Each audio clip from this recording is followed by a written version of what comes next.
La Visitante surge de dos episodios distintos de la vida real. Uno que me pasó a mí, que fue que hace muchos años fui estudiante de teatro estudiantil, pésimo era yo.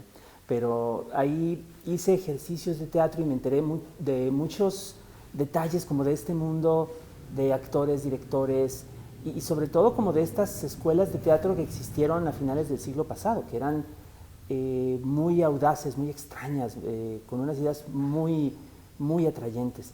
Y por el otro, en un periódico también de los años 70, me enteré de que en algún momento del año 74 la policía llegó y arrestó a los dueños de un cine clandestino que estaban proyectando El Exorcista, que en aquel tiempo estaba prohibida por la Secretaría de Gobernación. Y la gente se quejó del ruido de los gritos y llegaron y descubrieron que tenían ahí la película, ¿no? Que era un gran éxito en todo el mundo, pero no en México. Y de esas dos ideas, pues como que vino la chispa y de ahí salió pues el ambiente, ¿no? Y la trama central de la novela de La Visitante, ¿no? Que es la historia de una muchacha que se llama Gabriela, que entra en un grupo teatral universitario a comienzos de los años 70 y sin proponérselo, se ve involucrada en un caso de feminicidio, pero de un modo muy extraño porque ella acaba visitada, invadida, poseída pues, por el espíritu de una mujer muerta. A mí me interesa mucho el tema, digamos como en general de la mente humana, de cómo pensamos, de cómo entendemos, de cómo decidimos o se decide por nosotros quiénes somos, dónde empieza un ser humano, dónde termina el mundo. Ese tipo de cosas las he tratado en un montón de textos de diferentes maneras. Y ahora en esta novela, donde hay pues este caso como de invasión o de posesión y donde hay identidades humanas que se confunden y recuerdos que no pertenecen a una persona pero igual los tiene y como toda esta confusión y más cosas que ahorita no quiero decir, ese es un tema que tuve la oportunidad como de poner al frente de la novela y me dio mucho gusto poder hacerlo. Además, aparte de estos temas que va uno aprendiendo o en los que se va uno interesando en la vida, también hay cosas que vienen del propio pasado.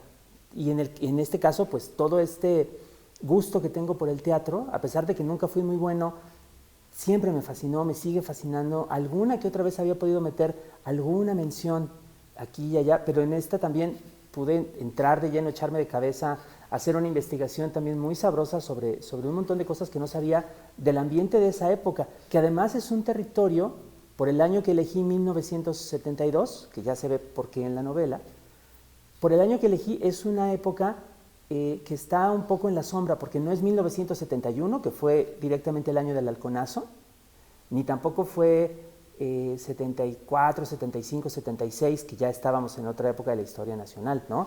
Como que en medio, en un periodo como de tregua, pero es un periodo que todavía se está viviendo la Guerra Sucia, es un periodo donde está en su máximo esplendor todavía esta propuesta del teatro de vanguardia, de exploración, y además es un tiempo en el que México está cambiando.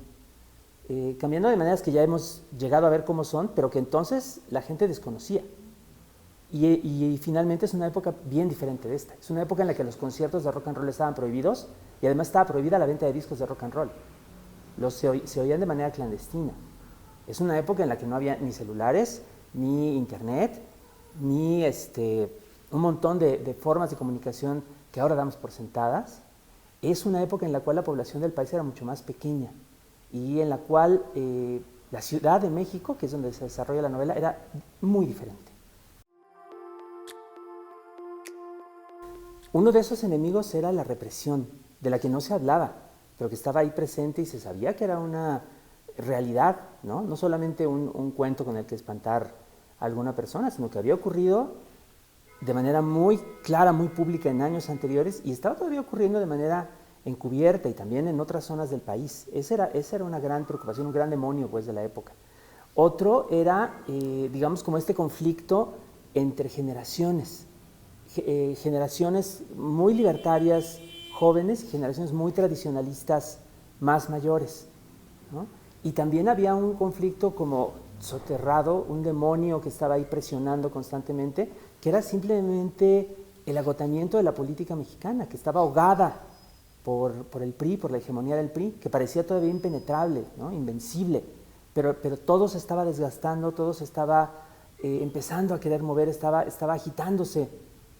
Todavía sin mucho éxito, se iba a empezar a desmoronar hasta mucho tiempo después, pero ya estaba ahí, ya se sentía ese peso enorme, como algo que uno traía en la espalda todo el tiempo, ¿no? Cargándolo. Y a veces con tanta insistencia que uno se acostumbraba a no sentirlo, ¿no? Aprendí a ignorarlo, pero a veces no. Yo creo que los demonios de nuestra época son muy diferentes. El primero yo creo que es la polarización, la forma en la cual estamos volviéndonos cada vez con más virulencia unos contra otros, ¿no? Y no encontramos como un terreno común para compartir, ¿no? Y nos dedicamos más bien a satanizar, a estigmatizar, a atacar constantemente al otro, ¿no? Que se hace muy fácilmente por redes sociales, ¿no? Con mucha despreocupación, pero que implica una fractura, pues, en lo que significa una idea de país, una idea de sociedad. Y otro demonio que va al paso de este es, pues, esta especie de pérdida del territorio que estamos viviendo, ¿no? El hecho de que, aunque no se hable mucho del asunto, hay grandes porciones del país en las que el Estado Nacional no tiene injerencia, ¿no? Que están bajo el control del narco, que están, digamos, separadas, ¿no? De lo que se suponía que era el cuerpo, pues la noción del Estado mexicano. Esos dos están ahí avanzando sin que haya como mucho esfuerzo aparentemente para detenerlos, y son un serio problema. Y a eso se agregan pues un tercero que ahora vemos más claramente, me parece a mí, que hace un par de años, que es el del desgaste. El desgaste, por un lado, de la sociedad, de generaciones enteras que están viviendo cada vez en una mayor precariedad, con menores posibilidades, ya no digamos de ascenso social, con menores posibilidades de mantenerse, ¿no? De simplemente seguir con vida de una manera más o menos digna, obligadas a trabajar de manera cada vez más opresiva, en un entorno además que se está desgastando en lo material. Los accidentes en el metro son únicamente un ejemplo de un país que no atiende su infraestructura, que no le interesa seguir manteniendo en funcionamiento toda esa base o todo ese sustrato en el cual nos apoyamos para vivir, ¿no? Que simplemente cree que va a estar ahí para siempre. Tenemos esa idea quizá como encandilados por todo lo virtual, de que lo real no importa, de que lo material no importa cuando se trata de pensar en las bases de una sociedad, y la verdad es que importa muchísimo, evidentemente. Yo creo que la literatura fantástica en este momento le está yendo muy bien en México. Ya está quedando como en el pasado ese prejuicio muy del siglo XX que no quería ni siquiera hablar de la cuestión, que pensaba de alguna manera que cualquier cosa que no fuera como la novela mexicana canónica acerca de temas muy específicos de aquel tiempo, era indigno siquiera de pensar en ello, ¿no? Era un poco una marca de clase, ¿no? La novela importante y toda la pelusa, ¿no? El populacho, todos los que hacíamos otra cosa. Hay gente que sigue sosteniendo eso, siempre va a haber, porque es muy humano buscar alguna forma de diferenciar y sobajar a otros, pero lo cierto es que particularmente entre nuevas generaciones hay una muy buena cantidad de escritoras y de escritores que están haciendo diferentes formas de narrativa que emplean la imaginación fantástica de un montón de maneras diferentes. Ni siquiera es un género, ni siquiera es que puedas decir se está haciendo como el Juego de Tronos mexicano o ninguna cosa parecida. Muchísimas personas distintas están haciendo muchas historias distintas, y a mí eso me parece una maravilla, porque quiere decir que estas nuevas generaciones están reclamando esa capacidad de imaginar, de pensar de otra manera, no solo en nuestra vida interior, sino en la realidad que durante mucho tiempo se negó. Yo creo que uno de los cambios muy estimulantes, muy emocionantes que se han visto en estos últimos años es también que un montón de escritoras, de mujeres, están también ganando espacios que antes no tenían. Es es cierto que hay una mayor cantidad de mujeres en el ámbito literario y me parece que está muy bien. Me parece que es algo que debió ocurrir, ya no digamos hace años, que debió ocurrir hace siglos. Por supuesto, es, digamos, una tendencia que, como cualquier otra, se vuelve moda, se mercantiliza, se trata de explotar más allá, digamos, de la auténtica voluntad de reivindicación que tiene, pero eso en principio no importa, ¿no? Hay grandes obras que se están haciendo en la actualidad, escritas por mujeres, y de hecho creo que son todavía más diversas de lo que parece, ¿no?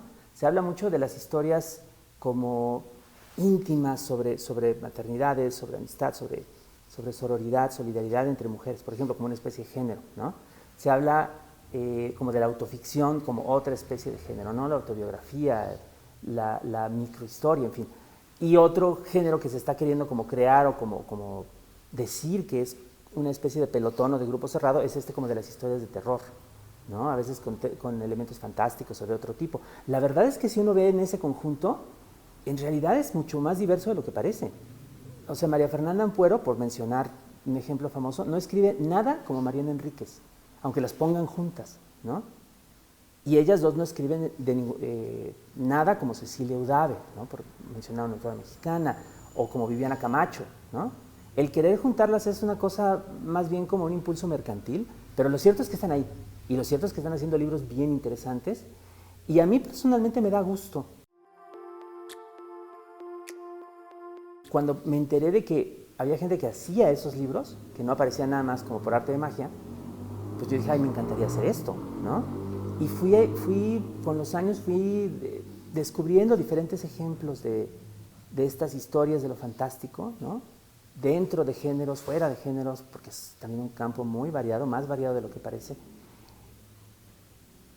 Y tratando de empezar a escribir, lo cual me costó muchísimo trabajo, me costó años que no pasaba yo de un renglón o de una página, ¿no? Porque pues era así, estaba yo pues a ciegas. Tuve la suerte de encontrarme, gracias al papá de un amigo, que me lo recomendó así, porque sabía que yo quería escribir, que me recomendó un libro que se llama El arte de la ficción, de John Gardner, que es un manual de escritura creativa. Uy, que me cambió la vida, ese libro. Desde haber leído ese manual, supe que sí se podía escribir y que había un camino para empezar a aprender a hacerlo. Varias recomendaciones de libros básicos de la literatura fantástica, para conocerla, para adentrarse, para disfrutarla. Mira, uno, el Popol Vuh, esta serie de relatos antiguos de la cultura maya, representando a todos los clásicos de la historia humana, digo, porque hay muchísimos, pero vamos a hablar de uno que se dio de este lado del Océano Atlántico, que es una historia o una serie de historias extrañísima, con dioses, héroes, demonios, toda clase de aventuras, toda clase de fenómenos extraños, de milagros, ¿no? Es un libro que explica de alguna manera el origen del universo, en el sentido que tenía pues, para la mitología maya, y también que cuenta toda una serie de aventuras y de episodios extraños de una serie de personajes de lo más llamativo, ¿no? Que se puede leer perfectamente en la actualidad como una colección muy entretenida. Otro tratado, que es la Antología de la Literatura Fantástica, reunida por Jorge Luis Borges, Adolfo Bioy Casares y Silvina Ocampo. Este libro lo menciono como una especie de compendio de la gran tradición de lo fantástico en Occidente. Este libro se publicó ya hace unos 60, 70 años, pero todavía se puede leer perfectamente bien, y lo interesante es que es la base de una gran cantidad de antologías que se hicieron después en el mundo de habla castellana, en las cuales se junta pues como una especie de panorama de la imaginación fantástica también desde la antigüedad remota hasta la actualidad, hasta el momento en el cual se publica. El libro de estos tres autores, por último, contiene no solamente cuentos o fragmentos de novela, o por ahí alguna que otra obra de teatro, por ejemplo una de Elena Garro que se llama Un lugar sólido, que es una obra de fantasmas, una cosa muy, muy conmovedora, muy, muy bella, sino que además tiene algunos fragmentos como de libros que no son narrativa o literatura y que trasladados de ese contexto a otros se convierten en historias fantásticas. Tercero, un gran clásico de las historias fantásticas de México es Los cuentos reunidos de Amparo Dávila, que es una de nuestras grandes escritoras de cuento de toda la vida, durante muchos años pues la decana, ¿no?, del cuento mexicano. Falleció desgraciadamente en 2020, pero a ella le tocó ver cómo después de mucho tiempo de haber sido ignorada, era redescubierta su obra y su fama crecía y recibió el lugar que merecía en la literatura nacional por sus cuentos, que son historias donde lo siniestro, lo extraño, lo maravilloso ocasionalmente, pero en general son muy inquietantes. Se inserta todo esto en la vida cotidiana y sobre todo en la vida de las mujeres. Ahora vemos que era también una autora muy de vanguardia porque estaba de algún modo adelantando como tendencias de hoy, ¿no?, de juntar por un lado la descripción de todos estos aspectos olvidados o menospreciados de la vida en común, ¿no?, aquellos que le tocan solamente a las mujeres, y mezclándolos con esta especie de horror sobrenatural. Cuarto, me parece un libro clásico de nuestro tiempo, también dentro del mundo de habla castellana, una novela extensa que se llama Nuestra parte de noche, de Mariana Enríquez, gran escritora argentina, que se dio a conocer con sus cuentos, que son espléndidos, y que en esta novela hace como una especie de doble vuelta con carambola de 3 bandas y 4 giros hacia atrás, una acrobacia muy curiosa, porque lo que hace es que por un lado le hace una actualización como esta novela de la política latinoamericana, porque es un libro que se ambienta en la época de la dictadura entre los años 60 y los años 90, ¿no?, con gran énfasis en los años 70 y 80, cuando estaban más terribles las cosas en Argentina, y cuenta con personajes históricos, habla de diferentes estratos sociales, se mueve como entre el mundo de la ciudad de Buenos Aires y la provincia, y aquellos ricos también que viajan por todas partes, pero que ocultan secretos terribles, ¿no? Y además, al mismo tiempo, hace eso en una especie de formato y con varios temas que se parecen mucho a los de las grandes novelas de terror contemporáneas como las de Stephen King. Entonces es una combinación muy atrayente y que sí da bastante miedo en muchos momentos. Quinto, un libro que a mí me parece muy interesante para también ver lo fantástico que hay en nuestra época, es de hecho un libro que está en 2 tomos, una antología que se llama Ciudad Fantasma, que son cuentos fantásticos de la Ciudad de México, que fue compilada por Bernardo Esquinca y Vicente Quirarte hace unos años. El libro se ofreció en 2 tomos porque es muy, muy extenso y tiene cuentos desde el siglo XVIII hasta el siglo XXI.